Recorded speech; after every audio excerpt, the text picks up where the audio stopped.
My name is Alex, and I never imagined that the life I built with Rachel over 2 decades could unravel so cruelly. For 20 years, we were a team, or so I thought. We built a life together, filled with shared dreams, milestones, and what I believed was a deep bond. But as I sit here now, recounting the beginning of the end, I realize how blind love can make you. Rachel was always the ambitious one.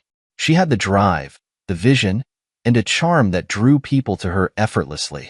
When she started her own business, I was her biggest cheerleader. I admired her tenacity and supported her every step of the way. I didn't mind taking a back seat, running my own small consultancy, while she thrived in her larger-than-life role. I thought that was what a partnership was, a balance of strengths. But everything changed when Adam entered our lives. Rachel had spoken about him a few times before I met him. He's a brilliant strategist, she'd said. Exactly what the company needs. At the time, I didn't think much of it. I trusted her implicitly, and I trusted that her professional boundaries would remain intact.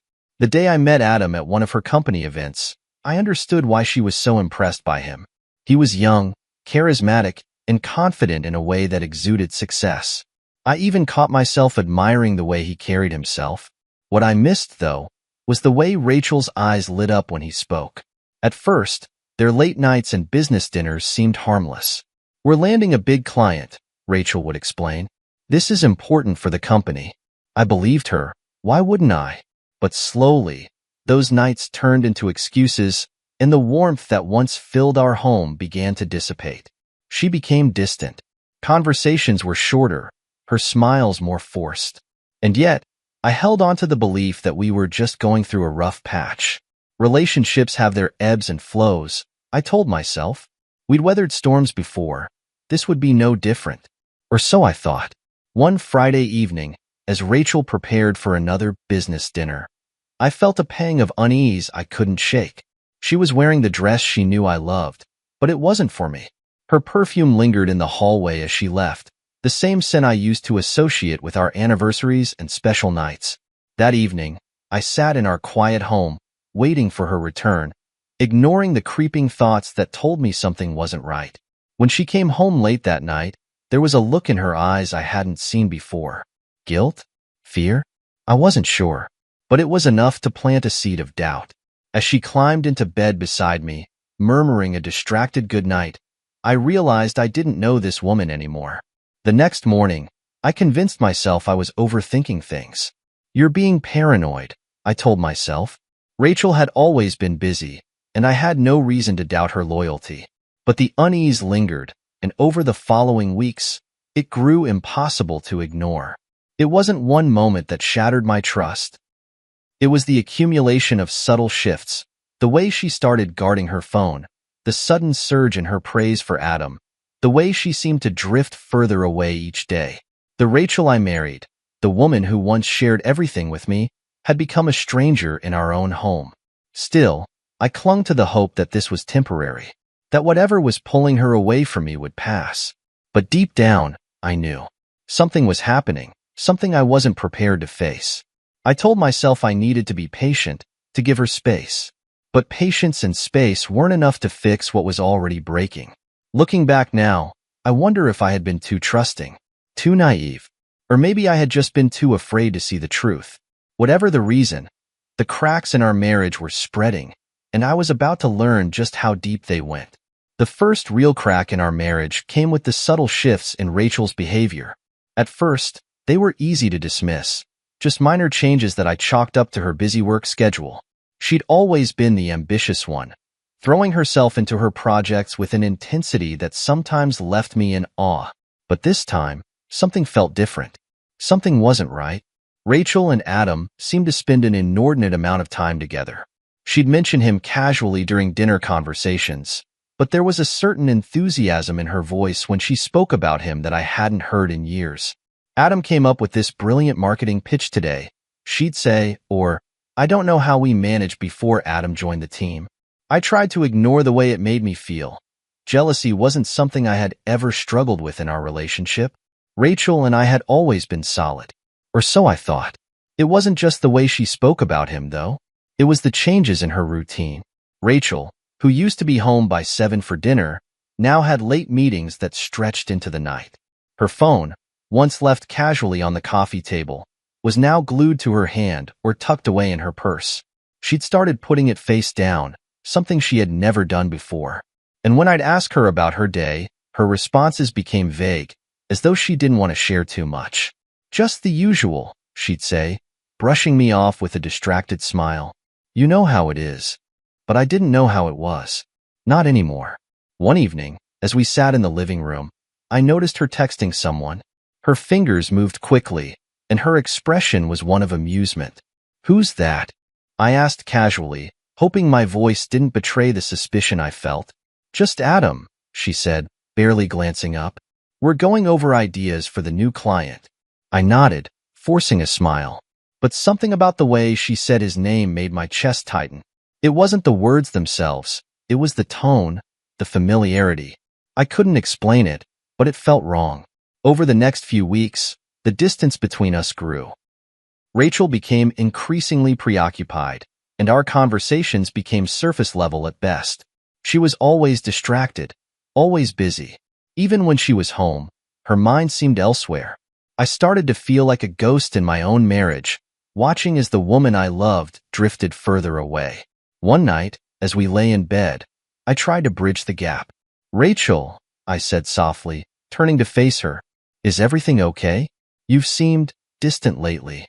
She hesitated for a moment, her eyes fixed on the ceiling. "Of course," she said finally, her voice light but unconvincing. "Work's just been hectic, that's all. Don't read too much into it." I wanted to believe her. I wanted to trust that what she was saying was the truth. But the doubt in my mind was growing, and I couldn't ignore it any longer.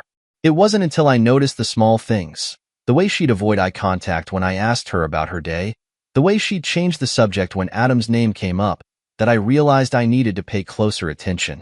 My mind raced with possibilities, each one worse than the last. Was I being paranoid? Or was there something real behind my unease? The turning point came on a Friday night. Rachel had told me she was going out for drinks with her team to celebrate landing a big client. "Don't wait up," she said with a quick kiss on my cheek before heading out the door.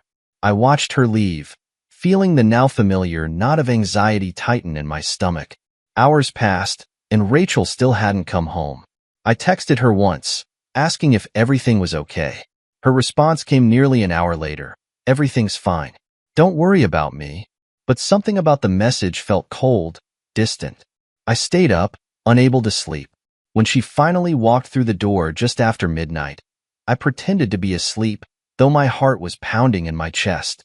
I heard her set her purse down and head to the bathroom. When she came to bed, her movements were careful, almost calculated. She didn't say a word. The next morning, I couldn't shake the feeling that something was wrong. I tried to convince myself that I was overthinking, that I was imagining things. But deep down, I knew the truth. I just didn't want to face it. The Rachel I once knew was slipping away, and I was powerless to stop it. It was a cold Tuesday evening when I finally gave in to the nagging voice in my head and decided to find out the truth.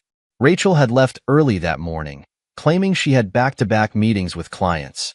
She wouldn't be home until late, she said, kissing me on the cheek as she hurried out the door. "Don't wait up," she added with that same distant smile. As I sat alone in our quiet house, I couldn't shake the feeling that something was deeply wrong. It wasn't just her late nights or the way she talked about Adam anymore. It was the gut-wrenching certainty that I was losing her, that she was slipping through my fingers and into someone else's arms. The thought was unbearable, but it was time to face it. I opened my laptop and logged into our shared phone account. Rachel and I had set it up years ago for convenience, never thinking twice about it. Now, it felt invasive, but my desperation outweighed my guilt. I navigated to her call and text logs, my hands trembling as I scrolled through the records. At first, everything seemed normal, calls to clients, texts to colleagues. But then I saw it. Adam's name appeared again and again, far more frequently than I had expected. There were dozens of messages, many of them sent late at night. My heart sank as I clicked on the most recent one. "Last night was amazing. Can't wait to see you again." I stared at the screen, the words blurring as tears filled my eyes. I felt like the air had been knocked out of me, like the foundation of my life had crumbled in an instant. My wife, the woman I had loved and trusted for over 2 decades, was having an affair. The messages painted a damning picture. There were flirty exchanges, inside jokes, and casual mentions of our time together that left no room for doubt. They talked about secret meetings, shared meals, and moments that should have belonged to us. I felt sick to my stomach, a mix of heartbreak and fury boiling inside me. But I wasn't ready to confront her. Not yet. I needed more than just texts to prove what I already knew in my gut. I needed undeniable evidence, something she couldn't explain away or twist into an innocent misunderstanding. I closed the laptop and leaned back in my chair, staring at the ceiling as I tried to steady my breathing. My mind was racing, my thoughts a chaotic mess of anger, sadness, and disbelief. That night, I barely slept. I lay awake, replaying every moment of our marriage in my mind, searching for the signs I had missed. Had she been unhappy for years, and I was too blind to see it? Or had Adam swept in and stolen her away with his charm and ambition? I didn't know which was worse, the possibility that our marriage had been a lie or the realization that I had failed to protect it. The next morning, I made a decision. If Rachel wasn't going to be honest with me, I would uncover the truth myself. I wasn't proud of what I was about to do, but I couldn't let her continue to deceive me. I needed to know the full extent of her betrayal. While Rachel was at work, I went through her phone. She had left it charging in the kitchen, a rare oversight on her part. My hands shook as I unlocked it and opened her messages. The text between her and Adam confirmed everything I had seen on the account. They were playful, intimate, and filled with a chemistry that I hadn't seen in our relationship for years. But it wasn't just the texts. There were photos, too. Pictures of the two of them at a restaurant, smiling and leaning into each other like a couple on a date. One photo showed them standing on a rooftop, the city skyline behind them, their bodies close enough to touch. I felt a fresh wave of pain as I stared at the images, each one a dagger to my heart. I copied everything, the messages, the photos, even her call logs, onto a USB drive. I didn't know what I was going to do with it yet, but I wanted to be prepared. If Rachel was going to deny her affair, I needed to be ready to confront her with the evidence. That evening, when Rachel came home, I forced myself to act normal. I didn't ask about her day or press her for details about her meetings.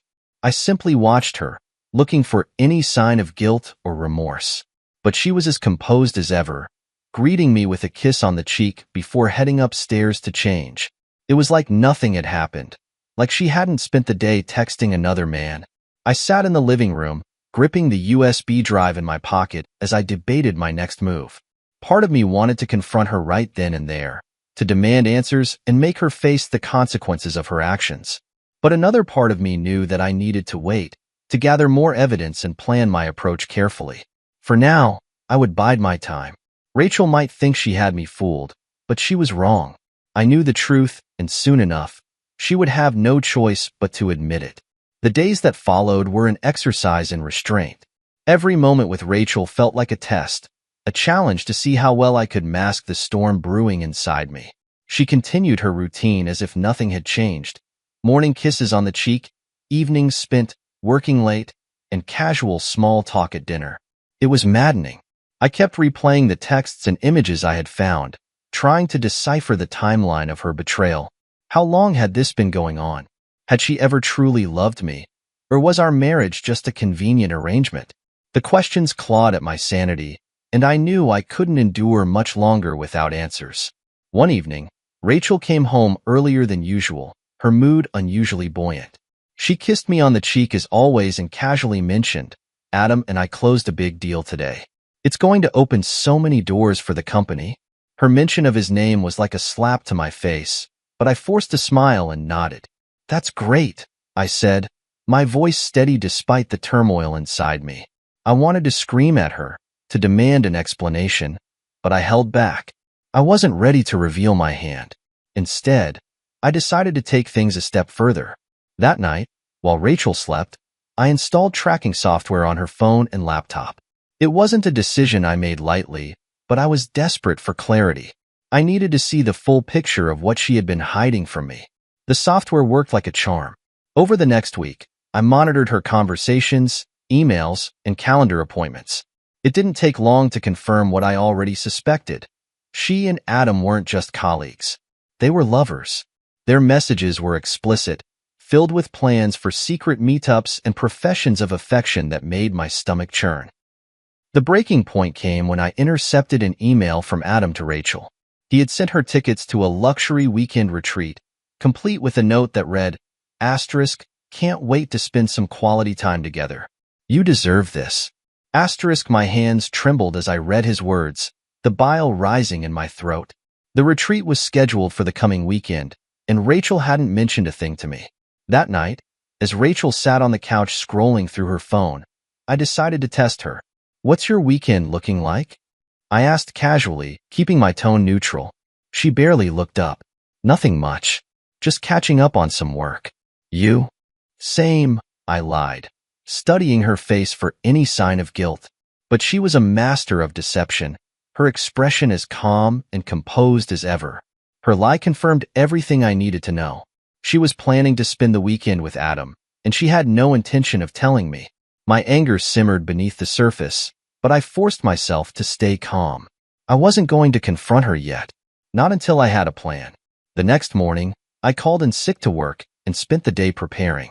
I printed out the texts, emails, and photos I had collected, organizing them into a folder labeled evidence. I also contacted a private investigator, someone I had found online who specialized in cases like mine. His name was David, and after a brief conversation, he agreed to meet me later that afternoon. David was a no-nonsense type, his demeanor calm and professional.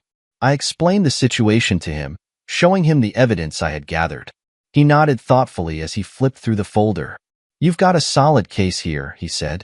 But if you want to make this airtight, I suggest we get visual confirmation. Something indisputable. He proposed a plan.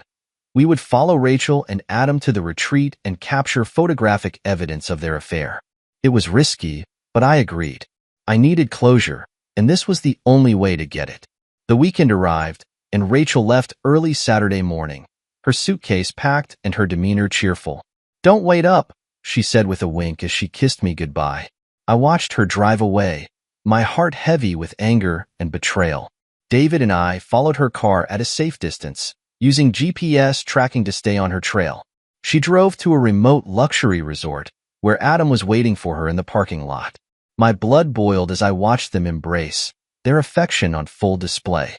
We spent the weekend documenting their activities, capturing photos and videos that left no room for doubt. They dined together, walked hand in hand through the resort grounds, and retired to a private villa at night. It was sickening to watch, but I knew it was necessary. By Sunday evening, I had everything I needed. The evidence was undeniable, a damning portrait of their betrayal. As Rachel returned home, I sat in the living room, the folder of evidence in my lap. She greeted me with a smile, completely unaware of what I had uncovered. How was your weekend? I asked, my voice steady despite the storm raging inside me. Busy, she replied casually, heading to the kitchen. Lots of work to catch up on. I watched her for a moment, my grip tightening on the folder. The time for pretending was over. It was time for her to face the truth. Rachel's casual demeanor as she unpacked her bag made my blood boil. She moved about the house as if everything were normal, as if she hadn't spent the weekend betraying me with another man. I watched her from the living room, the folder of evidence in my lap, my heart pounding in my chest. It was time. Rachel, I called out, my voice steady but firm. She paused mid-step, glancing over her shoulder. Yeah, she replied, her tone light, almost dismissive. We need to talk. Her brow furrowed slightly, but she didn't seem alarmed. She walked over and sat across from me, her body language calm, maybe even slightly curious. What's up? She asked, tucking a strand of hair behind her ear. I held up the folder. This is what's up. Her eyes flicked to the folder, then back to me. For a brief moment, I saw a flicker of something. Fear, maybe? But she quickly masked it, leaning back in her chair. What's that? She asked, feigning ignorance. It's everything, I said. Every lie, every text, every meeting with Adam. I know, Rachel. I know everything. Her face froze, the color draining from her cheeks. She opened her mouth to speak, but no words came out. I could see the gears turning in her head as she tried to figure out how to respond, but there was no escape. I followed you, I continued, my voice rising slightly. I saw you at the resort. I have photos, videos, texts, everything. Don't even try to deny it. Her shoulders slumped, and she let out a shaky breath. Alex, she started, but I cut her off. Don't, I said sharply. Don't you dare try to explain this away. You lied to me. You betrayed me. You had an affair while I was here, trusting you, supporting you, loving you. And for what? Him? Tears welled up in her eyes, but I didn't feel sympathy. Not this time. I didn't mean for it to happen, she whispered, her voice trembling. It just got out of hand. I let out a bitter laugh. Out of hand?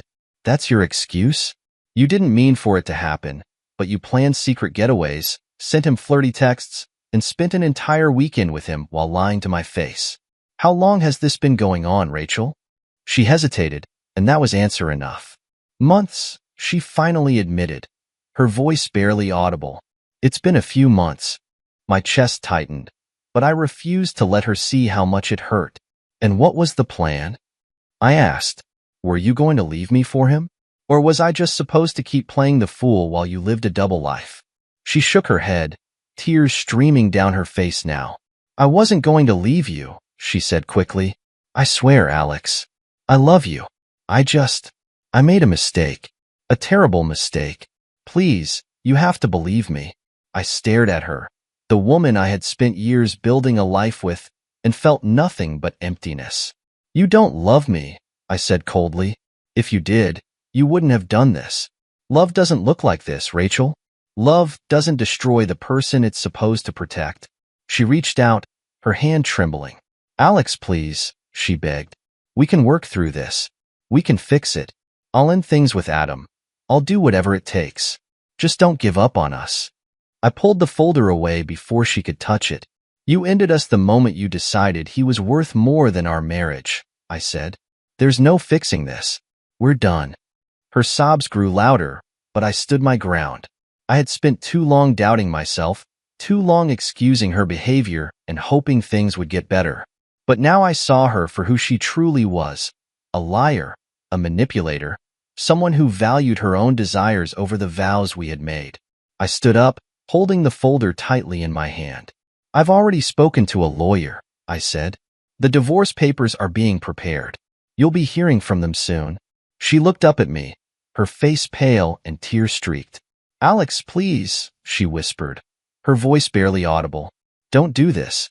I'll change. I'll be better. Just give me another chance.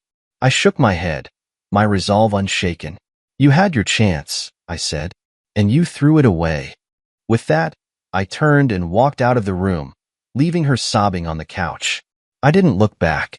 For the first time in months, I felt a sense of clarity, a sense of control. She had betrayed me, but she wouldn't break me. This was the beginning of the end for her, and the start of something new for me. The next few days were a blur of legal consultations, emotional reflection, and countless attempts from Rachel to reach out. She alternated between angry texts and tearful voicemails, desperate to change my mind. But my decision was final. I had spent enough time second-guessing myself and making excuses for her behavior. Now, it was time to take control of my life. When I returned to the house to pack my things, Rachel was waiting. She looked exhausted, her eyes red and puffy, her voice trembling as she tried to reason with me. Alex, please, she started, stepping in front of me as I headed toward the bedroom. You can't just walk away. We've been through so much together. Doesn't that mean anything to you? I set my bag down and faced her. It meant everything to me, Rachel. That's why this hurts so much. But you made your choice, and now I'm making mine. Her face crumpled as she reached out to touch my arm, but I stepped back. I'll do anything, she pleaded. Therapy, counseling, whatever it takes. Just don't give up on us. I wanted to believe her. Part of me wanted to cling to the life we had built, to salvage the years we had spent together. But I couldn't ignore the betrayal, the lies, the complete disregard for our marriage. It's too late, I said quietly. You didn't just betray me, Rachel. You betrayed everything we built together. And I can't forgive that. She sank into the nearest chair, her head in her hands, sobbing uncontrollably. It was a pitiful sight, but I felt no pity. Instead, I felt an overwhelming sense of relief. For the first time in months, I was putting myself first. As I packed my things, Rachel followed me around the house, begging me to reconsider. What about the life we planned? She asked. The dreams we had? Don't throw it all away. I paused, turning to face her. The life we planned died the moment you let someone else into it. You didn't just cheat on me, Rachel. You destroyed the trust we had, and without that, there's nothing left to save. Her shoulders slumped, and she let out a shaky breath. I was stupid, she whispered. I let my insecurities get the best of me, and I made a mistake. But you're my husband, Alex. Doesn't that count for something? It used to, I replied, but not anymore. I finished packing and headed toward the door, my heart heavy but resolute. As I reached for the handle, Rachel called out one last time. If you walk out that door, there's no coming back, she said, her voice trembling. I turned to look at her, taking in the woman I had once loved with every fiber of my being. That's the point, I said simply. With that, I walked out, leaving her and our broken marriage behind. The weight of the decision pressed down on me, but I knew it was the right one. Rachel's betrayal had been a wake-up call, forcing me to confront the reality of our relationship and the person I wanted to be. As I drove away, the sun began to set, casting a warm glow over the horizon. It felt symbolic, as though the chapter of my life with Rachel was finally closing, making way for something new. I didn't know what the future held, but I knew one thing for certain. I was done being the man who put everyone else first at the expense of his own happiness. It was time to rebuild, to reclaim my life, and to find a version of myself that I could be proud of. The legal battle that followed was as messy as I had anticipated. Rachel fought tooth and nail for everything she thought she was entitled to, which, in her mind, included more than just half of our assets. She wanted the house, a significant portion of my savings, and even tried to lay claim to my retirement account. It was clear her remorse had shifted into resentment, fueled by her realization that I was no longer under her control. I hired a sharp attorney, someone who wasn't just experienced but also fiercely protective of my interests. From the moment we began, it was clear Rachel's claims had little merit. She had underestimated how prepared I would be. My lawyer meticulously presented evidence of her affair, proving that she had broken the trust and sanctity of our marriage long before I decided to leave. During our first court appearance, Rachel sat across from me, her demeanor cold and calculating. She didn't look like the woman I had married. She looked like a stranger. The person who once shared my dreams and fears was now trying to dismantle the life we had built together, piece by piece. Her lawyer tried to argue that she was entitled to spousal support because I had been the primary earner during much of our marriage. But the evidence my lawyer presented turned the tables. The documentation of her affair, combined with her blatant misuse of joint funds for her personal escapades with Adam, left the judge unimpressed with her claims. For the first time, Rachel looked shaken. When the judge ruled in my favor regarding the house, I felt a small victory. It wasn't just about keeping the property. It was about reclaiming a part of my life that she had tried to destroy. She wouldn't get to take that from me. The financial settlement also leaned heavily in my favor. Rachel was awarded only what the law required, nothing more. The most satisfying moment came when the judge addressed her directly. Marriage is a partnership built on trust and mutual respect, he said sternly. Your actions undermine that partnership, and now you must face the consequences of those choices. Rachel avoided my gaze as the ruling was finalized. For all her bravado and entitlement, she had lost the battle she thought she would win with ease. As the court session ended, she lingered behind, as if she wanted to say something. I walked past her without a word. There was nothing left to say. The aftermath of the divorce brought its own challenges. Mutual friends, most of whom had sided with Rachel initially, began reaching out to me, apologizing for their judgment. Some admitted they hadn't known the full extent of what she had done, while others simply wanted to avoid being caught in the fallout. I was polite but distant. I had no interest in rekindling relationships with people who had doubted me when I needed support the most. Rachel continued to reach out sporadically, though her tone shifted. Gone were the pleas for forgiveness.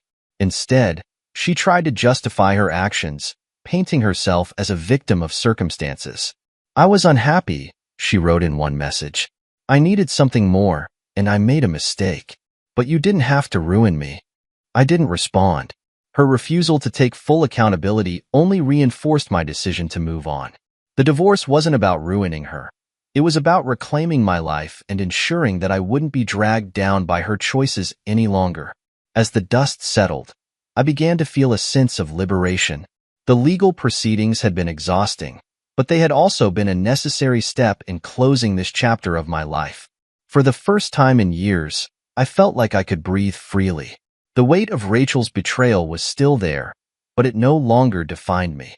I had survived the storm, and now it was time to rebuild.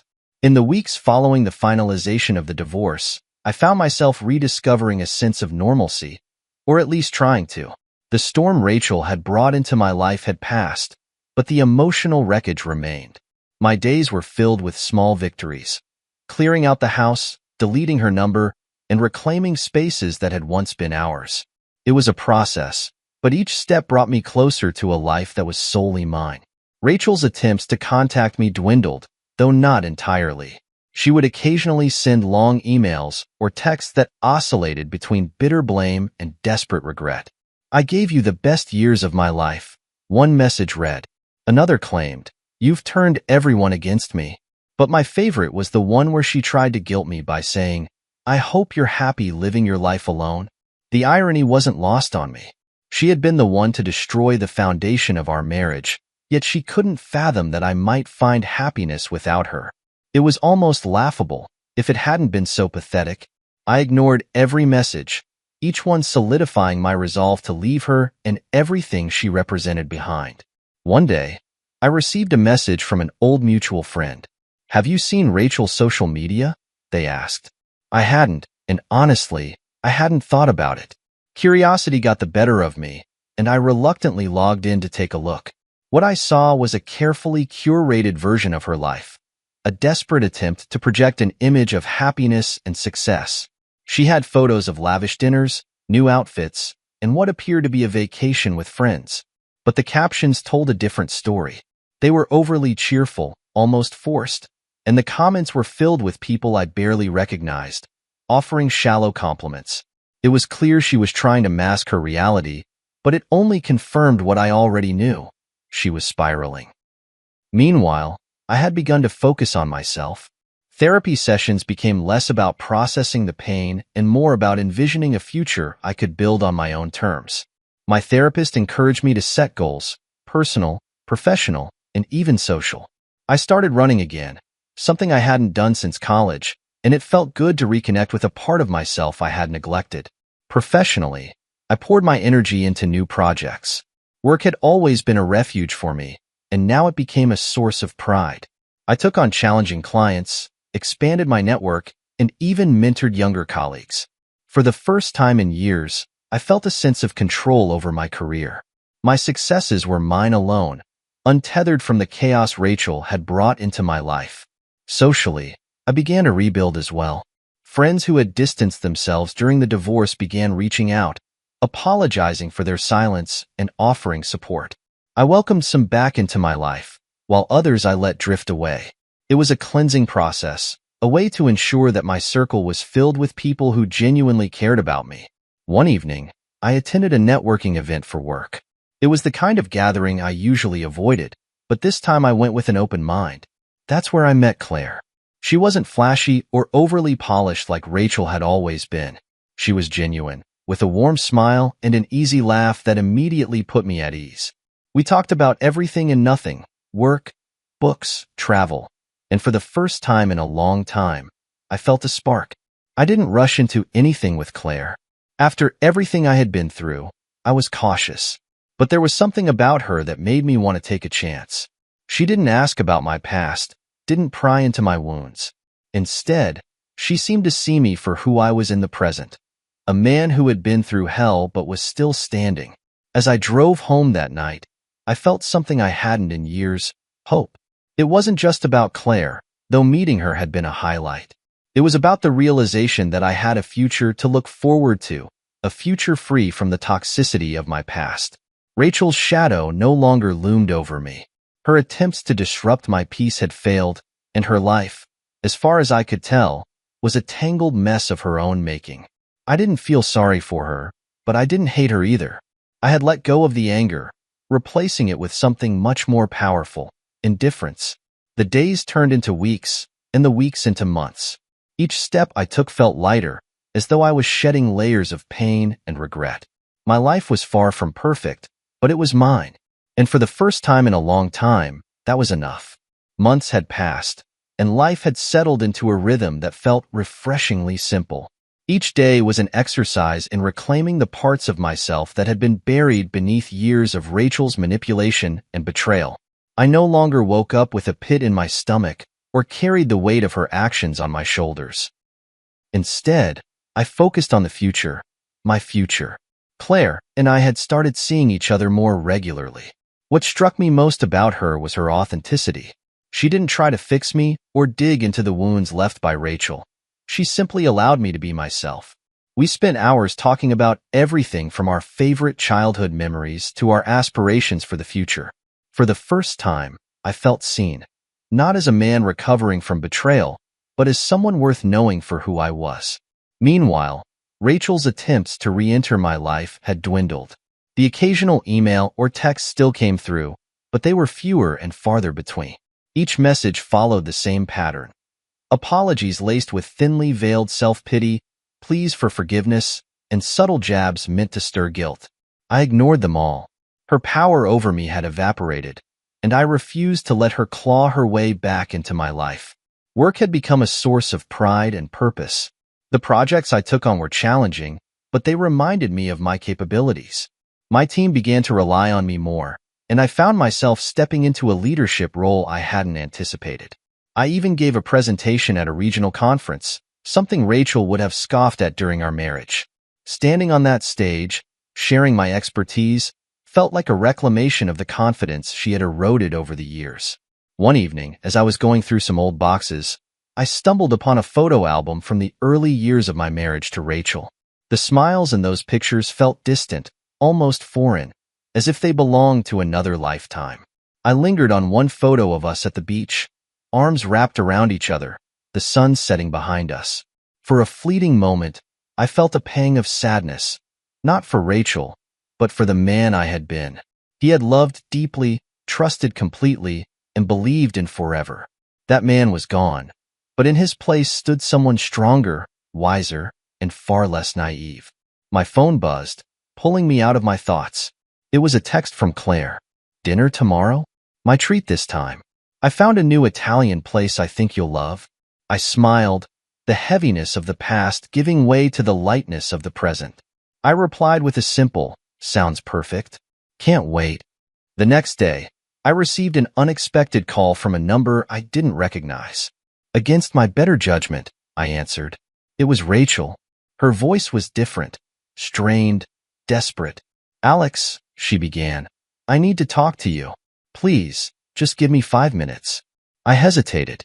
Every fiber of my being told me to hang up, to protect the peace I had worked so hard to build. But curiosity got the better of me.